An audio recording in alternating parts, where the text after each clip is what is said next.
नमस्कार, स्वागत है आप सभी का मेरे YouTube चैनल पर। इससे पहले हमने सरकारी पत्र के विषय में बात की थी और आज हम अर्ध सरकारी पत्र के बारे में बात करेंगे। तो जैसा कि हमने बात की थी कि सरकारी पत्र को लेकर के बहुत सारे प्रश्न परीक्षाओं में पूछे जाते हैं, वैसे ही अर्ध सरकारी पत्रों को लेकर भी विविध परीक्षाओं में प्रश्न पूछे जाते हैं। तो सरकारी पत्र के समान ही हमारा अर्ध सरकारी पत्र भी बहुत महत्वपूर्ण है, हर दृष्टि से ये बहुत ही महत्वपूर्ण है। और साथ ही सरकारी पत्र और अर्ध सरकारी पत्र में अंतर भी अक्सर पूछ लिया जाता है। अगर आपने बहुत अच्छे से सरकारी पत्र को समझ लिया है, तो आप अर्ध सरकारी पत्र को भी समझने की कोशिश कीजिएगा, तभी आप दोनों का अंतर जो है वो समझ पाएंगे। तो जो अर्ध सरकारी पत्र है, इसे डेमी ऑफिशियल लेटर भी कहा जाता है। शॉर्ट फॉर्म में इसको डीओ कहा जाता है। आप लोगों ने कई बार देखा भी होगा, कई बार आपने डीओ यानी कि ऑफिशियल लेटर देखा होगा, डेमी ऑफिशियल लेटर, अर्ध सरकारी लेटर नहीं भी देखा है तो आज हम उसका प्रारूप दिखाएंगे और उस प्रारूप के अनुसार आप समझ जाओगे कि क्या हमारा जो है अर्ध सरकारी पत्र है। ठीक है, सरकारी पत्र के आगे अर्ध लगने से यानी कि आधा सरकारी पत्र हो जाता है। तो ये क्यों आधा सरकारी होता है, इसके ऊपर हम आज बात करेंगे। तो जो अर्ध सरकारी पत्र होता है, इसका प्रयोग जो है वो सामान्यतः सरकारी अधिकारियों द्वारा आपस में विचार विनिमय या जानकारी या सूचना के आदान प्रदान या संप्रेषण के लिए किया जाता है। यानी कि इस पत्र को जो लिखते हैं वो सरकारी अधिकारी ही लिखते हैं। एक सरकारी अधिकारी जो है दूसरे सरकारी अधिकारी को लिखता है, एक पदाधिकारी दूसरे पदाधिकारी को ये पत्र लिखता है। लेकिन इसमें अंतर क्या है? इसमें अंतर ये है कि ये जो पत्र होता है ये व्यक्तिगत संबंधों पर लिखा जाता है। इसमें व्यक्तिक संबंध जो है बहुत महत्वपूर्ण होते हैं। यानी कि जो पत्र लिखने वाला जो अधिकारी होता है उसका अपने दूसरे अधिकारी जिसको वो पत्र लिख रहा है उससे उसके संबंध जो हैं वो मित्रतापूर्ण होने चाहिए, अच्छे संबंध होने चाहिए। तभी इस पत्र का महत्व है, तभी वो उसका यह पत्र जो होता है वो सफल होता है। क्योंकि इस पत्र का प्रयोग तब किया जाता है जब एक अधिकारी या एक पदाधिकारी जो है दूसरे अधिकारी या पदाधिकारी को किसी समस्या या मामले में उसका व्यक्तिगत तौर पर उसका ध्यान आकर्षित करना चाहता हो। क्योंकि क्या होता है कि जब कोई अधिकारी जो है किसी विभाग का अधिकारी है तो विभाग में बहुत सारी चीज़ें होती हैं, बहुत सारे समस्याओं का निदान होता है, बहुत सारे मामले होते हैं, बहुत सारी सूचनाएं होती हैं। तो कभी कभी क्या होता है कि किसी एक कार्य को करने में बहुत समय लग जाता है, वो बहुत समय के लिए लंबित हो जाता है, बहुत लंबे समय तक वो फाइल आगे नहीं बढ़ पाती है। तो ऐसे में क्या करते हैं कि उस व्यक्ति से जिस जिस जिस व्यक्ति को कोई सूचना चाहिए होती है या किसी समस्या का निदान करना होता है, वो अधिकारी जो है अपने व्यक्तिक संबंधों के आधार पर जिस विभाग से वो काम होना होता है उस विभाग के अधिकारी को पत्र लिखता है कि फलाना फलाना काम जो है या फलाना फलाना सूचना जो है वो मुझे प्राप्त नहीं हो पा रही है, कृपया आप इसे शीघ्रातिशीघ्र जो है मुझे देने की कृपा करें या इस समस्या का शीघ्रातिशीघ्र निदान करने की कृपा करें। क्योंकि जब किसी विभाग द्वारा कोई समस्या को लेकर किसी उच्चतर विभाग में जब कोई समस्या के लिए पत्र लिखा जाता है, सरकारी तौर पर बहुत सारे पत्र भेज देने के बाद भी कभी कभी उस समस्या का निदान नहीं होता है, तो ऐसी स्थिति में जो अर्ध सरकारी पत्र है उसकी उपयोगिता बहुत बढ़ जाती है। इसके अतिरिक्त ये जो पत्र होता है ये गोपनीय होता है। यानी कि जो अधिकारी द्वारा यह पत्र जिस अधिकारी को लिखा गया हो वही अधिकारी इस पत्र का लिफाफा खोल सकता है। अन्य जो है विभाग के सदस्य इस पत्र को नहीं खोल सकते हैं। इसके अलावा इस संबंध में जो महत्वपूर्ण बात है कि अर्ध सरकारी जो पत्र होता है उसका उत्तर भी अर्ध सरकारी पत्र के रूप में ही दिया जाता है। और इस पत्र के लिए आवश्यक है कि ये जो पत्र होता है, इस पत्र में जो सरकारी कार्यविधि होती है, सरकारी औपचारिकता होती है, वो नहीं होती है। ये बिना सरकारी औपचारिकता के, बिना सरकारी कार्यविधि के लिखा जाता है और इसमें जो है संबोधन जो है वो प्रिय करके या प्रियश्री करके लिखा जाता है, या फिर सीधे उस व्यक्ति का, उस अधिकारी का नाम लिख दिया जाता है जिस अधिकारी को पत्र भेजा जा रहा है। और ये जो पत्र होता है, ये समान जो एक ही समान पद में जो कार्यरत अधिकारी हैं या पदाधिकारी हैं, उनके द्वारा ही लिखा जाता है।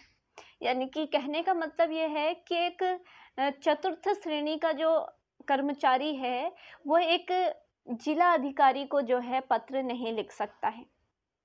एक जिला अधिकारी को अगर कोई व्यक्तिगत स्तर पर पत्र लिखेगा तो वो या तो उसके समकक्ष होगा या फिर क्या है, वो अन्य जिले का जिला अधिकारी होगा, तो वो आपस में वो लोग पत्र व्यवहार करते हैं।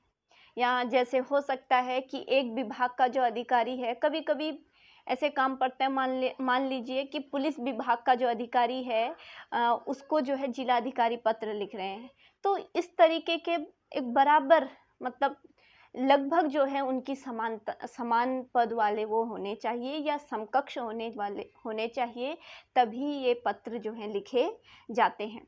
तो इतना तो आप समझ गए होंगे। इसके अतिरिक्त जो है इन पत्रों का जो महत्वपूर्ण लाभ यही होता है कि जो काम बहुत समय से लंबित होते हैं, बहुत समय से सरकारी पत्र भेजने के बाद जो काम नहीं हो पाते हैं, जिन कामों में देरी लगती है, जिन कामों में अधिक समय लग जाता है, बार बार अनुस्मारक भेजने के बाद भी जो काम नहीं हो पाते हैं, कभी कभी व्यक्तिगत तौर पर पत्र लिखने के कारण और व्यक्तिगत तौर पर उस विषय पर बात करने पर ये काम हो जाया करते हैं। इसके अतिरिक्त इसमें सेवा में जैसे शब्दों का प्रयोग इसमें नहीं होता है, और ये भी आपने याद रखना है, क्योंकि बहुविकल्पी प्रश्न में अक्सर ऐसी छोटी छोटी बातें पूछी जाती हैं कि पूछा जा सकता है कि अर्ध सरकारी पत्र में सेवा में शब्द लिखा जाता है, तो आपको याद रखना है कि अर्ध सरकारी पत्र में सेवा में शब्द नहीं लिखा जाता है। और ये भी आपने याद रखना है कि अर्ध सरकारी पत्र का उत्तर क्या है, अर्ध सरकारी पत्र में ही दिया जाता है। इन्हीं छोटे छोटे चीज़ों से ही, छोटे छोटे तथ्यों से ही आपसे बहुविकल्पी प्रश्न पूछ लिए जाते हैं, और बड़े प्रश्न के लिए तो आपके पास ये सारी बातें जो है आपके पास लिखने के लिए है। तो अब इसके एक दृष्टि जो है इसके प्रारूप पर डाल लेते हैं, क्योंकि जब आप इसका प्रारूप देखोगे और इसके प्रारूप पर जब हम बात करेंगे तो आपको और भी अच्छे से समझ में आ जाएगा। तो सामने आपका प्रारूप दिखाई दे रहा होगा, आप लोग उसको देखते रहिए और उसके साथ साथ जो मैं बता रही हूँ उसको ध्यानपूर्वक समझने की कोशिश कीजिए। तो सबसे पहला जो होता है, अर्ध सरकारी पत्र में अर्ध सरकारी पत्र संख्या लिखी होती है, यानी कि पत्र संख्या के आगे क्या लिखा होता है, अर्ध सरकारी। ठीक है, अर्ध सरकारी पत्र संख्या आपके प्रारूप में भी वैसा ही लिखा होगा। उसके बाद कार्यालय का नाम होता है और दिनांक होती है, जो कि आपको प्रारूप में दिखाई दे रही होगी। उसके बाद पत्र भेजने वाले अधिकारी का नाम होता है, जो अधिकारी व्यक्तिगत स्तर पर अर्ध सरकारी पत्र भेज रहा है उसका नाम उल्लेखित होता है। उसके बाद जो संबोधन है, संबोधन में मैंने आपको बताया था कि प्रियश्री या फिर कोई भी मित्रवत संबोधन इस्तेमाल किया जा सकता है, या फिर सीधे उस अधिकारी का नाम लिखा जा सकता है। तो हमारा जो प्रारूप है उसमें सीधे नाम का प्रयोग किया गया है, आदरणीय सिंह साहब। ठीक है, तो इस प्रकार इस पत्र में संबोधन होता है। उसके बाद जो है मूल विषय की चर्चा होती है कि अधिकारी से किस विषय में बात की जा रही है। उसके बाद जो है पत्र लिखने वाले का नाम होता है, जो पत्र लिख रहा है उसका नाम इसमें दिया जाता है। और यहाँ पर इसके अलावा जो है भौदीय करके पत्र लिखने वाले का नाम इसमें दिया जाता है। ये सारी ब्यौरे जो हैं इस पत्र में दिए जाते हैं, जो कि आप सामने वाले प्रारूप में भी बहुत अच्छे से देख पा रहे होंगे। तो इस प्रकार ये हमारा अर्ध सरकारी पत्र है, इसका प्रारूप, इसकी रचना, ये सब आप समझ गए होंगे। अब वैसे विशेषताएं, हम इन सब के बाद हम इसकी विशेषताएं तो अपने आप लिख सकते हैं, लेकिन फिर भी एक मोटे मोटे तौर पर हम इसकी विशेषताओं पर एक सरसरी निगाह डाल लेते हैं। तो विशेषता जो है इसकी, तो पहली विशेषता तो इसकी ये है कि ये जो है व्यक्तिगत संबंधों के आधार पर एक पदाधिकारी या एक अधिकारी द्वारा दूसरे अधिकारी को लिखा जाता है। हमारे अर्ध सरकारी पत्र की जो दूसरी विशेषता है वो है इसकी जो भाषा है वो मित्रतापूर्ण होती है, इसमें आत्मीय शब्दावली का प्रयोग होता है। इसकी तीसरी विशेषता क्या है कि ये जो पत्र होता है ये किसी समस्या का शीघ्र शीघ्र कार्य के लिए लिखा जाता है, या फिर किसी समस्या का व्यक्तिगत तौर पर शीघ्र उस कार्य को करने के लिए इस पत्र में आग्रह किया जाता है, यानी कि शीघ्र आग्रह के लिए ये पत्र जो है लिखा जाता है। ये पत्र क्या होता है, गोपनीय होता है, और इस पत्र का जो संबोधन होता है वो क्या है, प्रिय या प्रियश्री इत्यादि होता है। तो इस प्रकार से आप इसकी विशेषताएं गिना सकते हो। अगर आप अर्ध सरकारी पत्र को बहुत अच्छे से अगर आप समझ लोगे तो आप किसी भी प्रकार के प्रश्नों का आप हल कर सकते हो।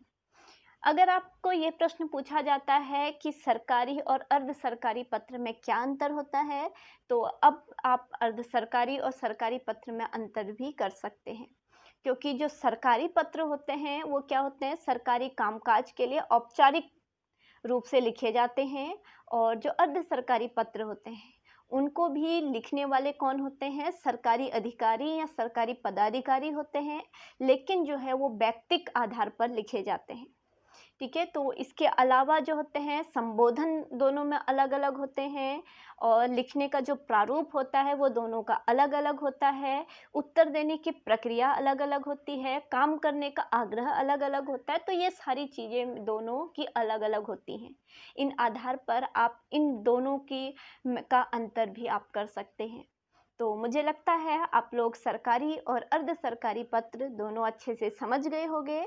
इसके अलावा भी अगर आपको कोई ऐसा प्रश्न आपको मिले जिसमें कि आपको कन्फ्यूजन हो या आपको ना समझ में आया हो, या कहीं आप ऐसा प्रश्न देखें जिसका कि उत्तर आपको इस वीडियो में ना मिल पाए, तो आप कमेंट बॉक्स में कमेंट कर सकते हैं। उसका उत्तर देने की कोशिश मैं आप लोगों को करूँगी। और आज के लिए इतना ही। आप सभी का बहुत बहुत धन्यवाद।